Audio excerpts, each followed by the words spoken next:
Perkenalkan, saya Adi Kusuma dari kelompok 1 kelas AK614 metode penelitian akuntansi. Yang terhormat Ibu Mutiara Rizky Nur Rahmi, SAKMHK. Kami akan presentasikan proposal penelitian yang berjudul Hubungan Pertumbuhan Jumlah Instrumen Uang Elektronik dengan Pertumbuhan Nilai Transaksi Uang Elektronik di Indonesia periode Juni 2021 hingga April 2026. Berikut bab 1 pendahuluan yang berisi latar belakang pembayaran digital, antara lain perkembangan teknologi informasi, mendorong pergeseran dari pembayaran tunai ke pembayaran digital. Fitur yang ditawarkan cepat, mudah digunakan, efisien, dan praktis. Dan itu menjawab hasil penelitian terdahulu, menunjukkan bahwa terdapat kemudahan penggunaan, keamanan, dan pengaruh sosial pendorong masyarakat menggunakan uang elektronik. Perkembangan uang elektronik itu jumlah instrumen meningkat. Jumlah yang meningkat dari 511,25 juta dari bulan Juni 2021 menjadi 1052,82 juta bulan April 2026, sebesar 105,93%. Yang selanjutnya ada nilai transaksi meningkat. Pada periode yang sama, nilai transaksi meningkat dari 64,9 triliun menjadi 292,7 triliun, sebesar 251,7%. Namun, pertumbuhan jumlah instrumen tidak selalu sejalan dengan pertumbuhan nilai transaksi. Nilai transaksi lebih berfluktuasi dibanding jumlah instrumen. Korelasi lebih tinggi, yakni R sama dengan 0,888. Tetapi korelasi pertumbuhan year on year jauh lebih rendah. Tujuan utama penelitian yaitu menganalisis hubungan pertumbuhan jumlah instrumen uang elektronik dengan pertumbuhan nilai transaksi uang elektronik di Indonesia periode Juni 2021 sampai April 2026 dari penelitian terdahulunya. Lebih banyak mengkaji pengaruh uang elektronik terhadap inflasi, jumlah uang beredar, velocity of money, transaksi tunai, kebijakan moneter. Research gap-nya itu dari batasan penelitian yang secara langsung menganalisis hubungan pertumbuhan jumlah instrumen uang elektronik dengan pertumbuhan nilai transaksi. Rumusan masalah yang pertama, bagaimana perkembangan jumlah instrumen dan nilai transaksi uang elektronik di Indonesia selama Juni 2021 hingga April 2026. 2. Bagaimana karakteristik pertumbuhan year on year jumlah instrumen dan nilai transaksi uang elektronik selama periode penelitian. Yang ketiga, apakah terdapat hubungan positif antara pertumbuhan jumlah instrumen uang elektronik dan pertumbuhan nilai transaksi uang elektronik di Indonesia. Yang keempat, apakah hubungan tersebut tetap dapat dijelaskan setelah mempertimbangkan karakteristik dinamis data time series. Tujuan penelitian ini menjawab dari rumusan masalah yang tadi.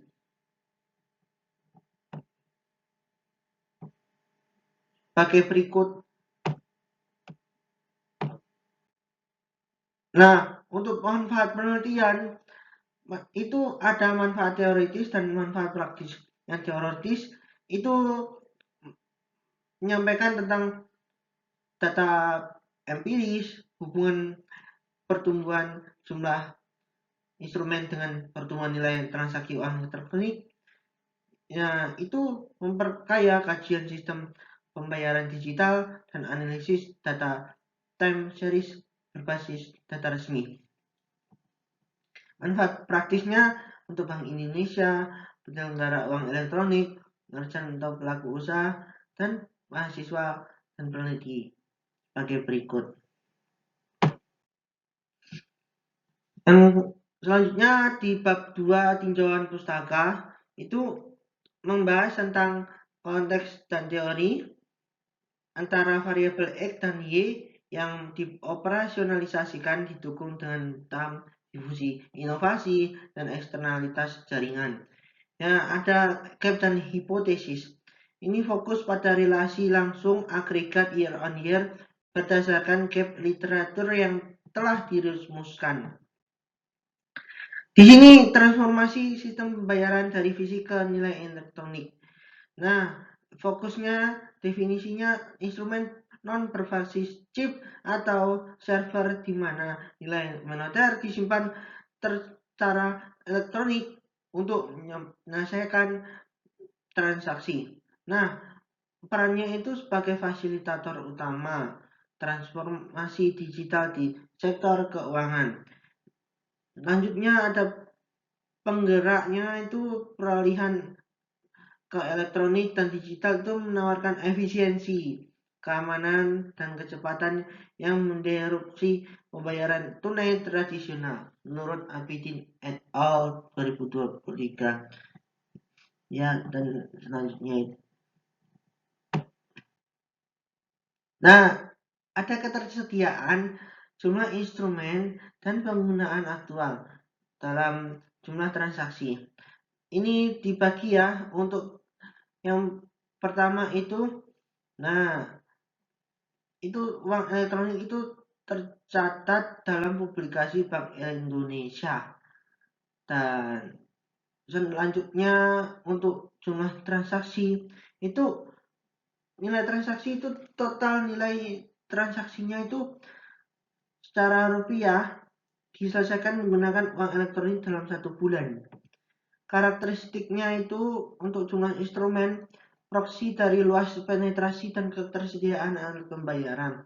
Sedangkan kalau penggunaan aktual itu refleksi dari intensitas ekonomi dan penggunaan aktualnya itu sebagaimana itu dalam sistemnya hanya berdasarkan refleksi secara langsung. Nah, itu sangat mencakup semuanya dibandingkan dalam hal penggunaannya. Karena ketika satu penggunaan bisa memiliki lebih dari satu instrumen, sehingga bukan ukuran pasti penggunaan aktifnya.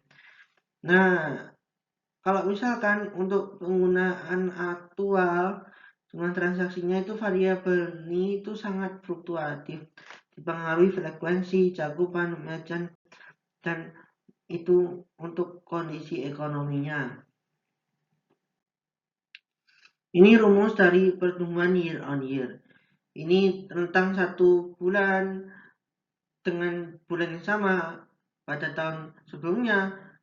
Hal ini digunakan untuk mengurangi pengaruh pola musiman dan bulanan. Begitu rumusnya berikut ini. Landasan teoritis itu ada TAM, teknologi accepted model, yaitu penerimaan teknologi didorong oleh persepsi kegunaan dan kemudahan menjelaskan mengapa individu mau memiliki instrumen. Menurut Davis 1989. Difusi inovasi itu menjelaskan proses mekanis penyebaran adopsi dari waktu ke waktu melalui saluran komunikasi. Hal ini menghubungkan kepemilikan individu menjadi penetrasi massal. Menurut Rogers 2003. Eksternalitas jaringan. Nilai sistem meningkat secara eksponensial sering bertambahnya node, yaitu pengguna atau merchant, mendasari hipotesis mengapa perluasan akses memicu lonjakan agar nilai transaksi agregat. Nah itu menurut Katz dan Shapiro 1985. Pemetaan literatur penelitian terdahulu, dampak makroekonomi dan moneter, fokus pada uang elektronik sebagai penyebab inflasi menurut Damianti dan seterusnya, dan hubungan agregat langsung ini mendekati fokus instrumen dan transaksi agregat namun masih terbatas pada observasi anomali pandemi Nurdarjana dan Rusmawati 2025, itu faktor perilakunya itu berbasis kajiannya itu kuesioner pada tingkat niat adopsi pada individu. Nah kan ini Hidayat ini et al dan seterusnya ini, dan subsistem ini uang elektronik dan uang digital itu sangat berbeda. Saatnya itu ada pembahasan selanjutnya ya. Gapnya dari mayoritas literatur itu berfokus pada dampak baik mikro maupun makro, sehingga terbatas untuk menyajikan kajian yang aktual dengan adanya pertumbuhan ketersediaan instrumen dan penggunaan aktual pasca pandemi. Kebaruan itu fokus pada relasi langsung, data historis baru, mitigasi bias musiman. Mitigasi bias musiman itu mereproduksi dari digital. Nah, kerangka pemikirannya itu kan dari pertumbuhan jumlah instrumen uang elektronik, asosiasi positifnya itu ada menjadi pertumbuhan nilai transaksi uang elektroniknya itu. Nah, dari ini akan menjadikan hipotesis penelitiannya. Hipotesis nolnya itu tidak terdapat hubungan positif yang signifikan antara pertumbuhan jumlah instrumen uang elektronik dan pertumbuhan nilai transaksi uang elektronik di Indonesia. Hipotesis alternatifnya terdapat hubungan positif yang signifikan antara pertumbuhan jumlah instrumen uang elektronik dan pertumbuhan nilai transaksi uang elektronik di Indonesia. Nah, 3. Metode penelitian. Desain data. Ini ada objeknya itu uang elektronik di Indonesia. Terus jenis penelitiannya yaitu kuantitatif asosiatif. Sumber data Bank Indonesia SPIP Mei 2016. Periodenya itu dari Juni 2021 hingga bulan April 2026. Untuk sampelnya itu sampel jenuh seluruh bulan. Nah, ini operasional variabelnya itu X level jumlah instrumen uang elektronik. Nah, juta unitnya itu dalam bentuk X. Nah, untuk Y level itu nilai transaksi uang elektroniknya itu yaitu dalam bentuk Rp miliar.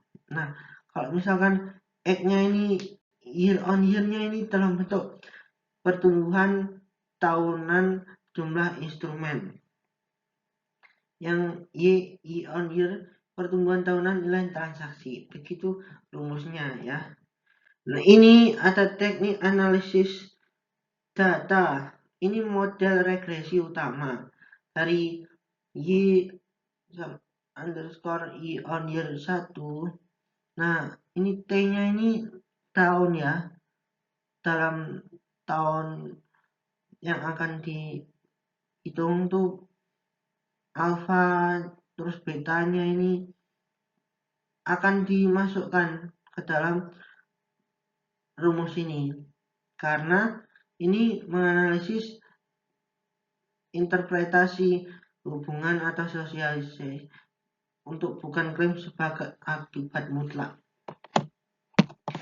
Nah, ini untuk validasi data dan satuan statistik deskriptif, level dan pertumbuhan uji stasionaritas augmented behavior, ini regresi OLS dengan standar error HAC atau Norway sama worst diagnostic residual Turbin Watson Chungbox Bruce Bacon Jurgen Pro.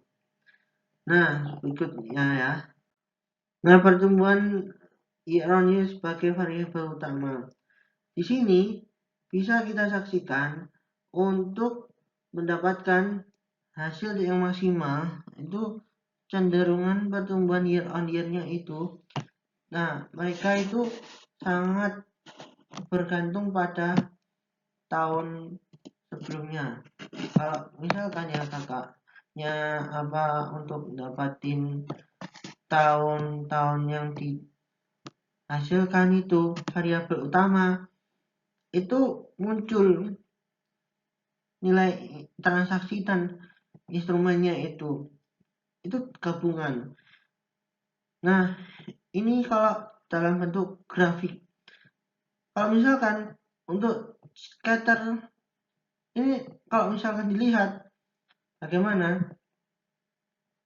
Kalau dilihat itu mana yang paling melonjak anomalinya. Nah, itu bisa dilihat. Kok misalnya ini kok beda. Kok ini paling beda sendiri. Nah, itu akan mudah, paling tidak akan masuk ke dalam penelitian. Apakah masuk atau tidak untuk menguji rumus-rumus untuk statistiknya. Nih, didapatkan hasil yang bisa ditonjolkan yaitu persen levelnya itu 0,8879. Terus secara tinggi. Nah, kalau misalkan persen year on year-nya 0,23379. Itu p-value-nya 0,1139 itu belum signifikan 5%. Nah, itu untuk 0,4428 itu spesimen year on year, p-value-nya 0,00183 ini positif signifikan. Nah, ini untuk beta HAC ini 0,222 ini memang kalau p-value 0,0175 itu, sedangkan R itu 5,46%, ini trennya itu hasilnya sangat signifikan ya. Nah, untuk keterbatasan rancangan penelitian ini, yang pertama data agregat itu tidak membedakan instrumen aktif dan tidak aktif. Yang kedua, satu orang dapat memiliki lebih dari satu instrumen. Ketiga, konsep utama hanya menggunakan satu variabel penjelas dan tidak memasukkan jumlah merchant, promosi, inflasi, pendapatan, suku bunga, atau perkembangan teknologi. Yang keempat ini jumlah observasi pertumbuhan year on year hanya 47%-nya hingga pemilihan harus hemat parameter. Yang kelima, perubahan definisi atau kalau fisik pagi statistik dapat mempengaruhi seri meskipun satuan terlihat konsisten. Nah, yang keenam, pertumbuhan statistik tidak membuktikan sebab akibat dan terdapat kemungkinan hubungan timbal balik. Terima kasih atas perhatiannya. Apakah ada pertanyaan sampai sini? Ya, kalau tidak, saya Adi Kusuma mohon izin menutup presentasi dari kelompok 1. Terima kasih. Assalamualaikum warahmatullahi wabarakatuh.